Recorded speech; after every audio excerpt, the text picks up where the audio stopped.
Hello, Jidaida. Kumusta ka? Nakapagpaalam ka ba sa parents mo tungkol sa pagdalaw mo ngayon? Opo, ate. Pumayag naman po sila. Okay din po ako. Medyo busy lang sa school. Naku, ayos kung ganun. Naku, napansin ko nga na busy ka, kaya salamat kasi naglaan ka pa rin ng time mo ngayon. Anyway, gaya ng napag-usapan natin na nakaraan na dinalo kita, nabanggit mo na gusto mo din ng peaceful and happy life kasama ng mga kaibigan at family mo. Pero naisip mo na ba kung anong pwede pang makatulong sa'yo? Yung Bible po.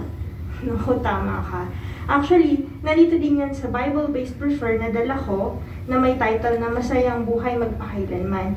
Ito yung hard copy. Iiwan ko na yan sa'yo. At itong gamit ko, electronic copy siya. Ngayon, dyan sa Aralin 1, kung nandyan ka na, tignan natin kung ano pa ba ang tinuturo ng Bible sa atin na pwede pang makatulong sa'yo. Pwede ba akong makisuyo na basahin mo yung introduction? Okay. Ayun, salamat sa pagbasa. Agree ka ba, Jidaida, na marami tayong tanong sa buhay? Opo, ate. Naku, ako din agree dyan. At gaya ng sagot mo kanina, Bible din ang nakatulong sa maraming tao para masagot ang napakaraming tanong natin sa buhay at isa na ako dun. Ngayon, dito sa paragraph 1, kung makikita mo dyan, meron bang mga tanong dyan na talagang kumuha ng interes mo? Meron po. Yung tanong na, anong purpose ng buhay at anong mangyayari sa lupa sa hinaharap? Nakakatuwa naman. Pwede bang malaman kung anong dahilan na interesado ka sa dalawang tanong na yan? Ang dami kasi curricular activities na gustong ipagawa sa akin ng teacher and parents ko po. Pero hindi ko po alam kung anong kukunin ko po. Kaya nag-worry din po ako sa future. Nakakatuwa naman, Jidaida, na naisip mo yan kahit ang bata-bata mo pa. O sige, tignan natin kung paano makakatulong ang Bible sa mga tanong mo na yan.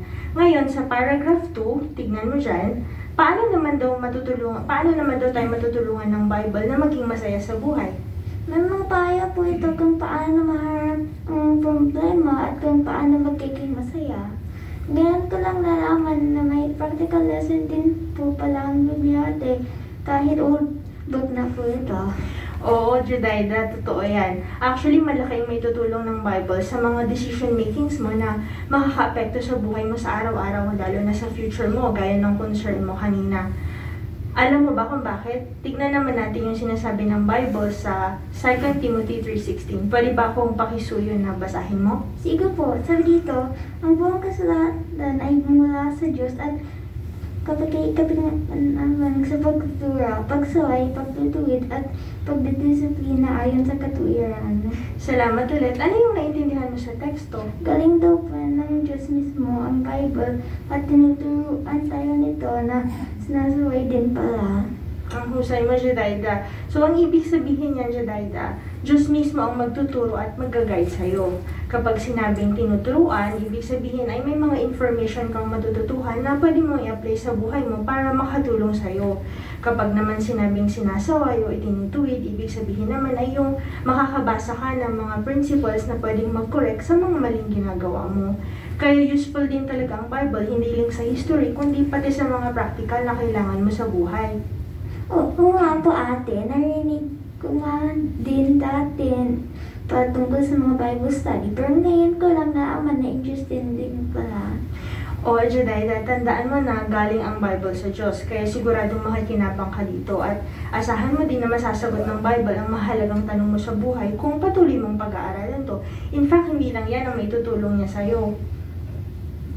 Talaga po ate, sana po makatulong. Kasi habang nagmamature ako, alam ko na kailangan ko din ng higit pang guidance. Naku, makakaasa ka, Jidaida. Kaya sa susunod na pagdalo ko, tignan naman natin kung ano pa yung maitutulong ng Bible sa'yo na siyang nakatulong din sa akin noon at hanggang ngayon. Kung okay ka, pwede bang ipaalam mo ulit sa parents mo na dadalawin kita ulit sa ganitong araw at oras din? Sure po ate, magpapaalam po ulit ako sa kanila at antayin ko ulit kita.